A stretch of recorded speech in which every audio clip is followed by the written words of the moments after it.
Les jours suivants, j'eus l'occasion de lui demander encore ce qu'il était allé faire en Amérique. Il ne me répondit guère d'une façon plus précise qu'il ne l'avait fait dans le train de Versailles, et il détourna la conversation sur d'autres points de l'affaire. Il finit un jour par me dire « Mais comprenez donc que j'avais besoin de connaître la véritable personnalité de Larsan. » Sans doute, fis-je, mais pourquoi alliez-vous la chercher en Amérique? Il fuma sa pipe et me tourna le dos. Évidemment, je touchais au mystère de Mademoiselle Stangerson.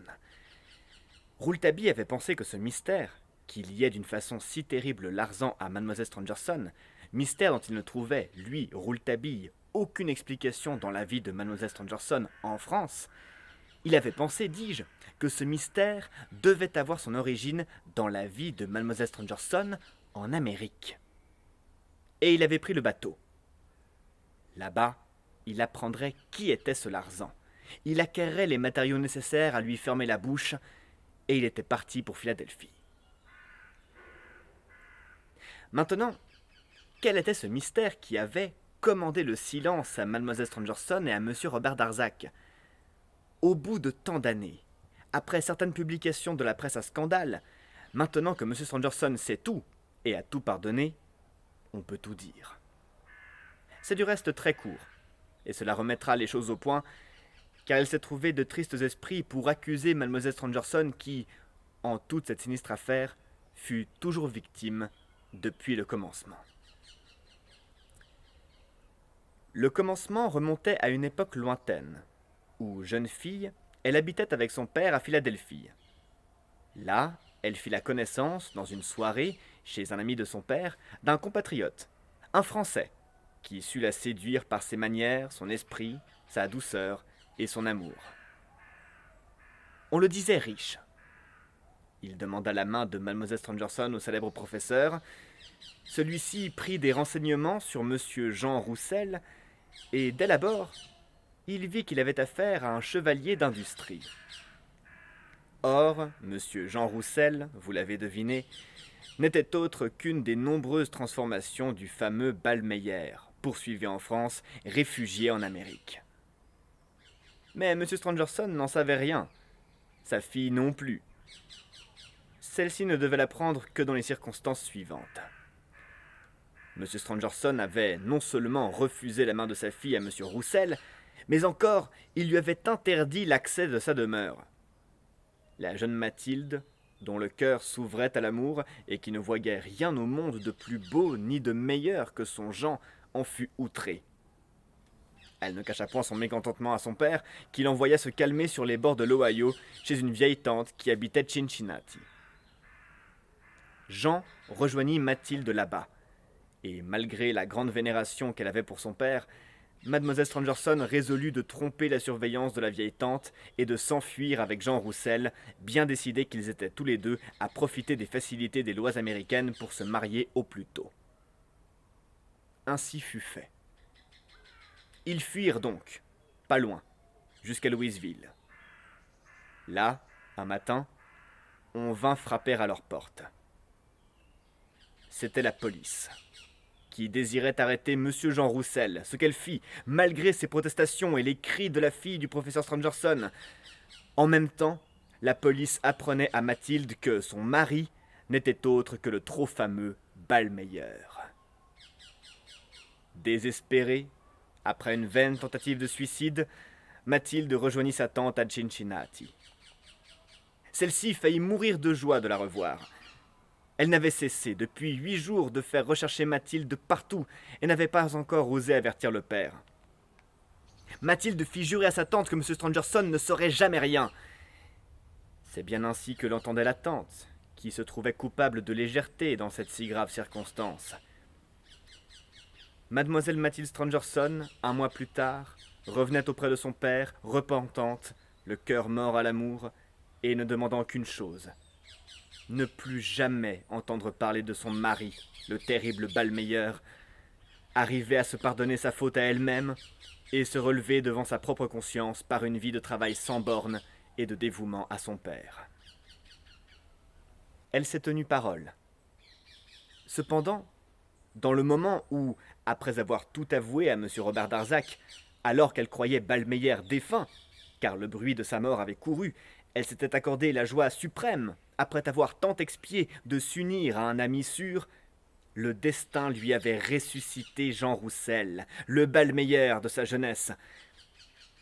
Celui-ci lui avait fait savoir qu'il ne permettrait jamais son mariage avec M. Robert Darzac et qu'il l'aimait toujours. Ce qui, hélas, était vrai. Mademoiselle Stangerson n'hésita pas à se confier à M. Robert Darzac. Elle lui montra cette lettre où Jean Roussel, Frédéric Larsan Ballmeyer lui rappelait les premières heures de leur union dans ce petit et charmant presbytère qu'ils avaient loué à Louisville. Le presbytère n'a rien perdu de son charme, ni le jardin de son éclat. Le misérable se disait riche et émettait la prétention de la ramener là-bas. Mademoiselle Stangerson avait déclaré à M. Darzac que, si son père arrivait à soupçonner un pareil déshonneur, elle se tuerait. M. Darzac s'était juré qu'il ferait taire cet Américain, soit par la terreur, soit par la force, dût-il commettre un crime. Mais M. Darzac n'était pas de force, et il aurait succombé sans ce brave petit bonhomme de Rouletabille. Quant à Mademoiselle Stangerson, que vouliez-vous qu'elle fît en face du monstre? Une première fois, quand, après des menaces préalables qu'il avait mises sur ses gardes, il se dressa devant elle, dans la chambre jaune, elle essaya de le tuer. Pour son malheur, elle n'y réussit pas. Dès lors, elle était la victime assurée de cet être invisible qui pouvait la faire chanter jusqu'à la mort, qui habitait chez elle, à ses côtés, sans qu'elle le sût, qui exigeait des rendez-vous au nom de leur amour. La première fois, elle lui avait refusé ce rendez-vous, réclamé dans la lettre du bureau 40. Il en était résulté le drame de la chambre jaune. La seconde fois, avertie par une nouvelle lettre de lui, lettre arrivée par la poste, et qui était venue la trouver normalement dans sa chambre de convalescente, elle avait fui le rendez-vous, en s'enfermant dans son boudoir avec ses femmes. Dans cette lettre, le misérable l'avait prévenue que, puisqu'elle ne pouvait se déranger, vu son état, il irait chez elle, et serait dans sa chambre, telle nuit, à telle heure, qu'elle eût à prendre toute disposition pour éviter le scandale. Mathilde Stangerson, sachant qu'elle avait tout à redouter de l'audace de Ballmeyer, lui avait abandonné sa chambre. Ce fut l'épisode de la galerie inexplicable. La troisième fois, elle avait préparé le rendez-vous.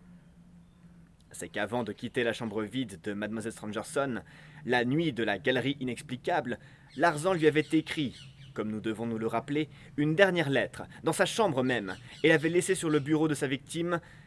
Cette lettre exigeait un rendez-vous effectif, dont il fixa ensuite la date et l'heure, lui promettant de lui rapporter les papiers de son père et la menaçant de les brûler si elle se dérobait encore.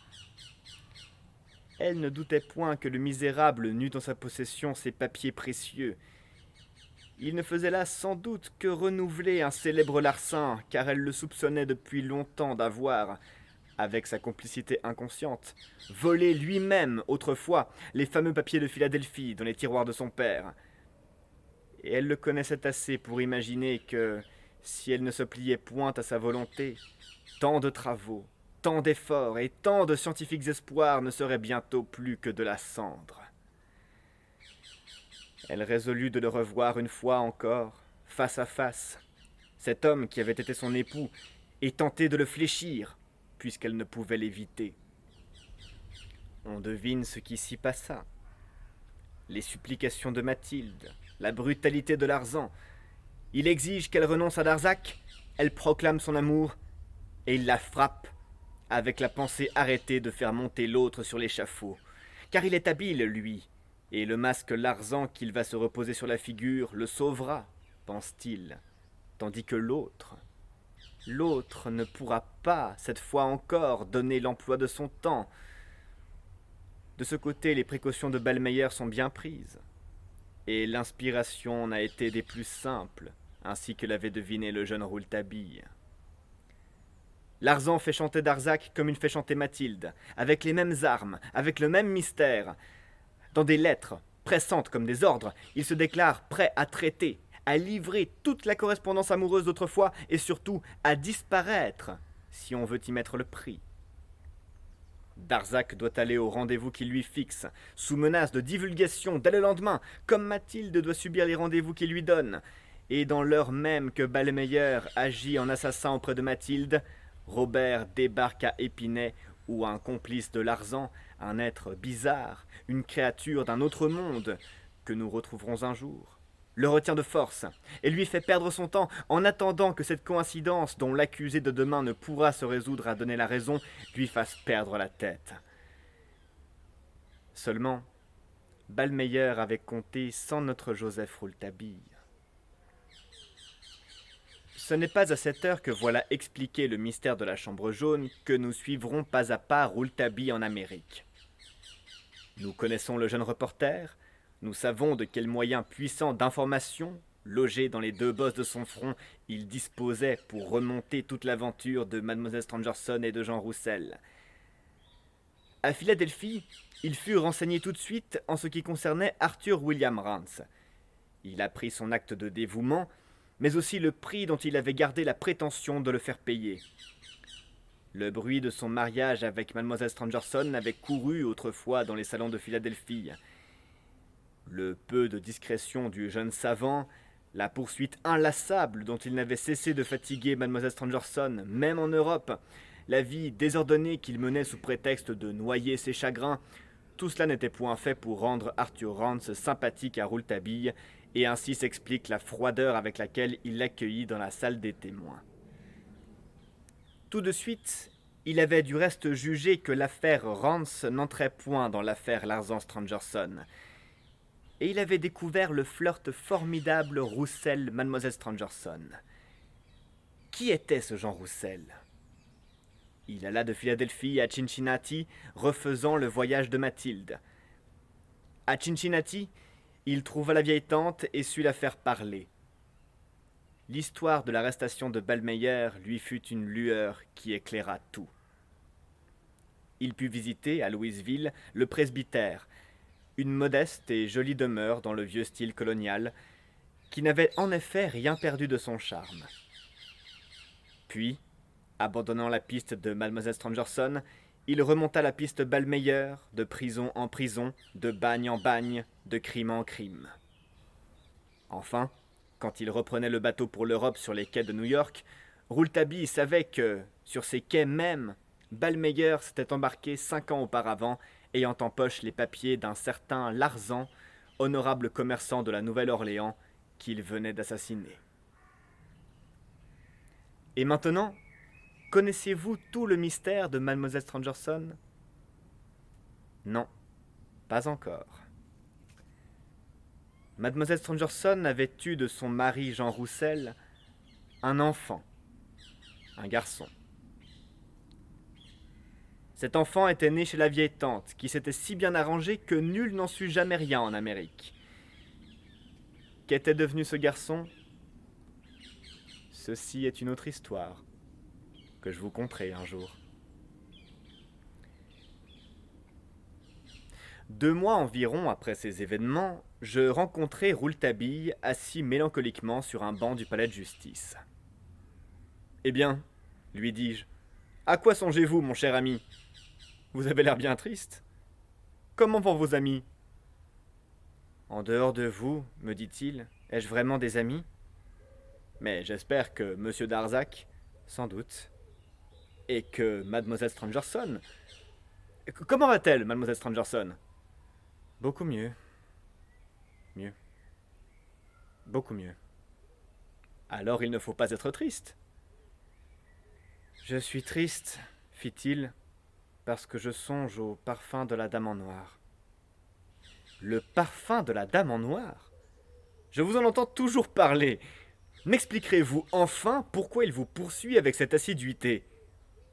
Peut-être. Un jour. Un jour, peut-être, fit Rouletabille, et il poussa un gros soupir.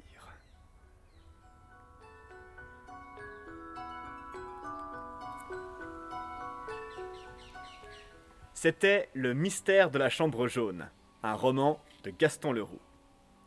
Je vous invite maintenant à vous abonner, à cliquer sur la cloche pour ne rien manquer, commenter la vidéo, la partager autour de vous, et éventuellement à venir me soutenir sur Tipeee si vous trouvez que mon travail mérite un salaire. Je vous remercie pour votre écoute, et je vous donne rendez-vous la semaine prochaine, à la même heure, pour une nouvelle histoire.